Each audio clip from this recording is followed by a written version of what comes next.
Bonjour et bienvenue à cette capsule sur la gestion de projet. Alors, dans cette capsule, je vais vous parler des éléments principaux de la gestion de projet et des relations interorganisationnelles, puisque la gestion de projet souvent nécessite le travail entre plusieurs organisations. Alors, premièrement, pour ce qui est de la gestion de projet, on va regarder on va s'assurer que vous compreniez les principaux éléments de la gestion de projet, puis ensuite que vous soyez capable d'identifier les principaux enjeux quand vient le temps de travailler sur des projets interorganisationnels avec sur des projets sociaux et collectifs. OK? Alors, premièrement, la partie 1, les éléments de la gestion de projet. En organisation sociale, la gestion de projet, si vous avez travaillé dans ce type d'organisation-là, vous allez voir que c'est un enjeu au quotidien. Mais la bonne chose, c'est que ça favorise beaucoup l'émergence d'innovations, de nouveaux programmes, parce que tu en place des nouvelles idées, il y a des gens qui capturent des nouveaux besoins dans la communauté, dans le secteur, puis mettent de l'avant de nouveaux projets. Alors, ça nécessite quand même l'habileté de se préparer, d'anticiper certaines choses. Puis aussi, dans le fond, de savoir les différentes étapes de la gestion de projet et différents éléments. Ceux qui veulent beaucoup plus pousser la gestion de projet, il y a même des certifications qui se donnent en gestion de projet. OK, alors par le PMI, le Project Management Institute, c'est basé sur le PMBOK, le Book of Knowledge, Project Management Book of Knowledge. Mais ici, là, on va se contenter de regarder vraiment les fondements de base, OK, vraiment, parce qu'on est en intro. Alors, premièrement, un projet, c'est sûr qu'il y a les différentes étapes, la définition du projet, la planification, l'exécution et la clôture. Puis, dans ces différentes étapes-là, vous allez devoir identifier les ressources nécessaires, les personnes, le type de communication que vous allez adopter, les parties prenantes que vous devez mobiliser, le budget nécessaire et vous allez devoir faire un post-mortem. Et il se peut, des fois, vous dites, il n'y a pas de fin à un projet. On a commencé un projet il y a, je ne sais pas, 1 an, puis ça vit encore. Ça se peut qu'il y ait des projets sur plusieurs années, oui, mais ça se peut qu'un projet est fini puis que ça a laissé des traces. Par exemple, ça a laissé des opérations ou ça a laissé un programme. Alors, il faut distinguer, par exemple, un projet, par exemple, c'est de mettre en place, par exemple, un projet de cuisine collective. Alors, ça, c'est la mise en place, puis un début, puis une fin, puis après, c'est le programme qui suit. OK, alors la mise en place du programme, c'est le projet, et le programme, c'est ce qui en suit. Alors, le programme n'est plus un projet. Un projet, c'est vraiment défini par un début et une fin. Alors, premièrement, il faut valider la pertinence et la cohérence avec votre mission parce que certainement, il va y avoir plusieurs projets intéressants. Ça, c'est un gros risque, c'est de se laisser attirer par tout. Puis c'est le fun, puis c'est motivant, puis pas savoir dire non, c'est un risque.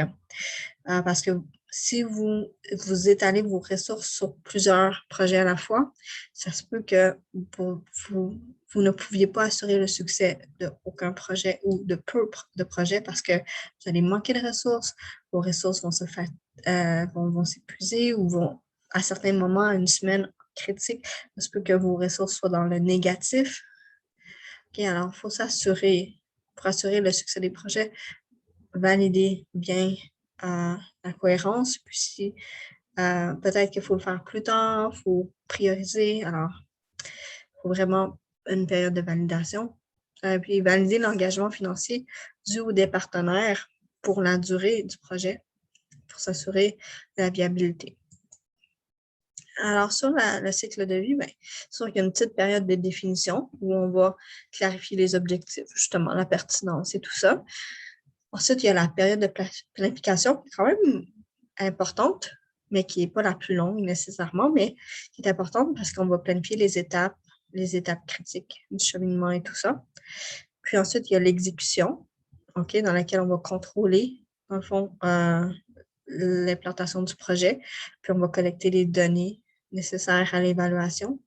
Puis dans la clôture, ben, c'est là qu'on termine, puis on boucle, puis on fait l'évaluation, le post-mortem et tout ça. Alors, dans la partie de définition, dans le fond, on définit les objectifs SMART. Alors, on définit les objectifs d'impact social direct, indirect, les besoins à satisfaire, les problèmes à aborder, tout ça. On va identifier les cibles à atteindre, les budgets et les ressources nécessaires. Puis, on va identifier aussi les risques. Et puis, il y a les risques, ça peut être financier, ça peut être des risques sociaux, ça peut être d'autres types de risques, des risques politiques, identifier les risques. Puis, possiblement, si vous pouvez aussi identifier des plans de contingence pour certains types de risques. Par exemple, si ça arrive, est-ce qu'on a une solution déjà prête? Est-ce qu'on a des plans? OK?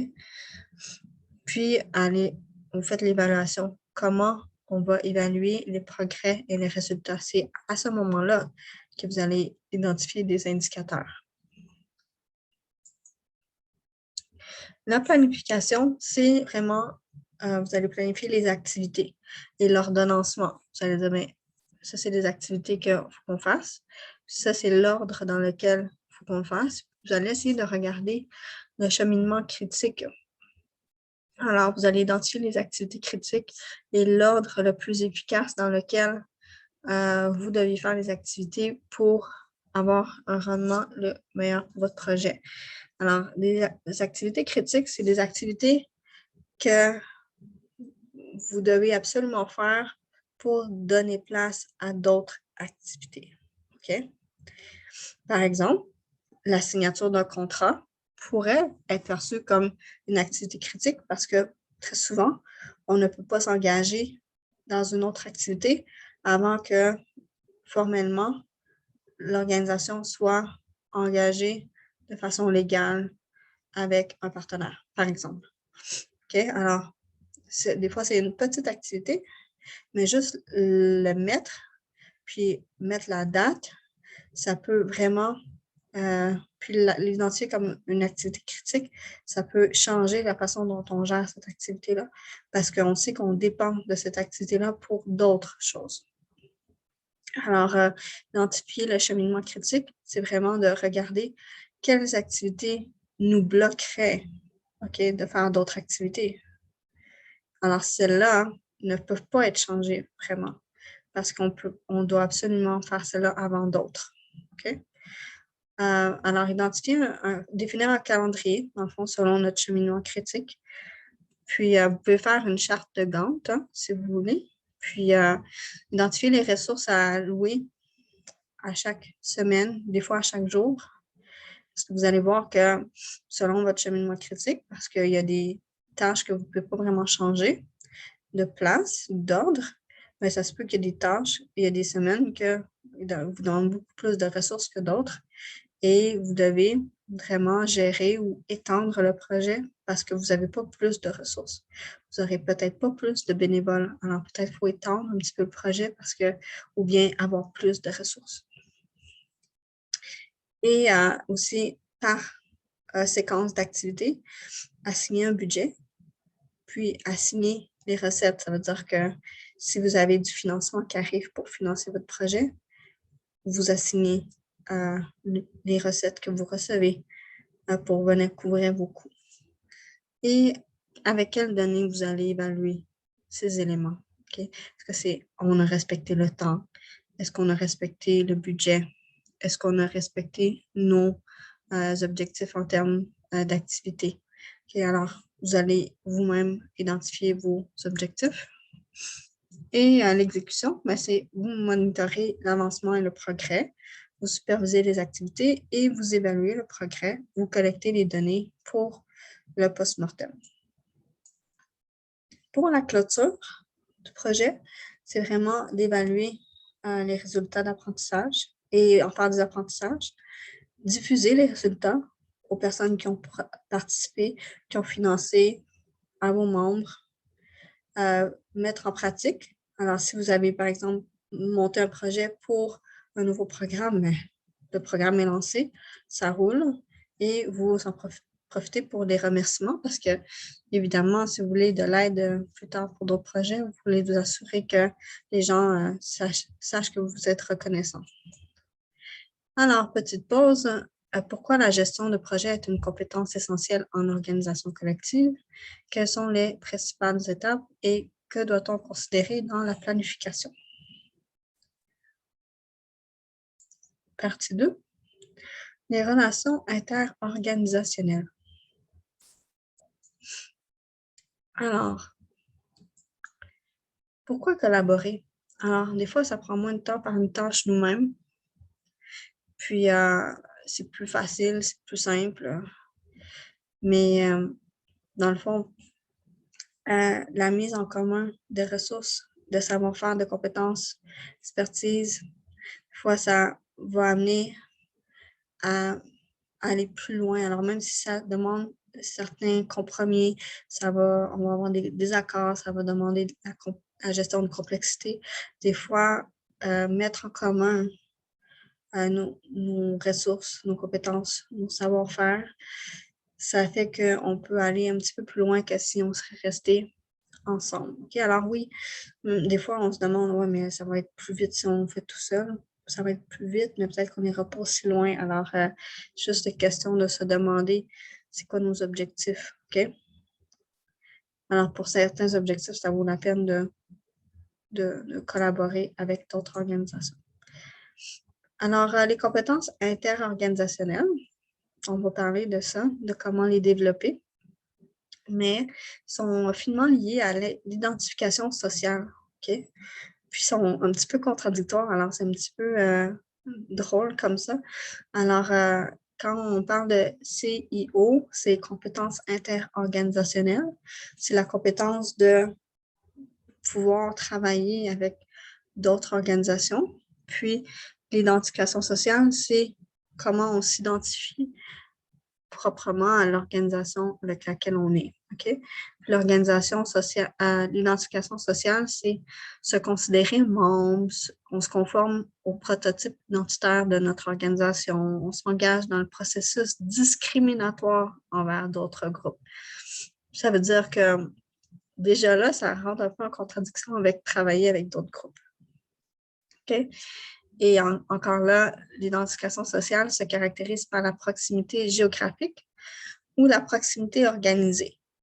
OK? Puis aussi à un référentiel commun. Ça veut dire que dans notre organisation, on a un langage commun, on a des valeurs communes, on a des pratiques communes. Peut-être qu'on est proche géographiquement, puis aussi on est aussi proche, on a une proximité organisée, c'est-à-dire on a une structure, on a des rencontres, on a peut-être même un WhatsApp ensemble, puis on s'appelle. OK, alors, on a une proximité qui est organisée. Mais dans le fond, il faut recréer ce sentiment d'identification organisationnelle au niveau interorganisationnel. OK? Alors, les groupes, ils s'unissent dans le fond pour accomplir des objectifs que tout seul, un groupe tout seul pourrait peut-être pas accomplir. Alors, il faut qu'ils développent des compétences interorganisationnelles. Alors, dans ces groupes-là, les groupes, dans le fond, les groupes interorganisationnels, les GIO, les identités peuvent varier. On a plein de variations de personnes. Alors, pensez un petit peu à la maison d'entraide. Tu as plein de diversité de personnes, mais là, tu as plein de diversité d'organisations. OK? Alors, les groupes doivent développer quand même des espaces de travail, des habitudes, des routines. Alors, ils doivent développer un référentiel commun. Ils doivent développer une proximité organisée. OK? Alors, ils doivent se développer en tant qu'organisation. Et dans le fond, ils doivent se développer une charte de valeurs communes. Alors, c'est pas obligé d'être la même que dans leurs organisations, mais ils doivent se dire, bien, par rapport à notre objectif commun, ça va être quoi nos valeurs avec lesquelles on va fonctionner, qu'on va prendre les décisions. Alors, ça peut demander des confrontations. Les confrontations, on s'entend, c'est pas nécessairement négatif, mais ça veut dire échanger des idées pour éventuellement arriver à des prises de décision collectives. Alors, c'est sûr que On veut qu'il y ait des interactions le plus régulièrement possible entre les groupes pour développer les compétences interorganisationnelles. Puis, on peut développer un boundary spanner, c'est-à-dire une personne qui va développer, dans le fond, une sorte de proximité entre les groupes qui va assurer une communication entre les différentes organisations. Puis aussi, il faut éviter de mettre les groupes en concurrence. Alors, ça, c'est différents éléments pour promouvoir, favoriser les compétences interorganisationnelles. Alors, pourquoi les organisations devraient-elles collaborer sur des projets collectifs? Pourquoi une forte identité organisationnelle peut-elle créer des difficultés de collaboration? Et comment peut-on favoriser un climat de collaboration?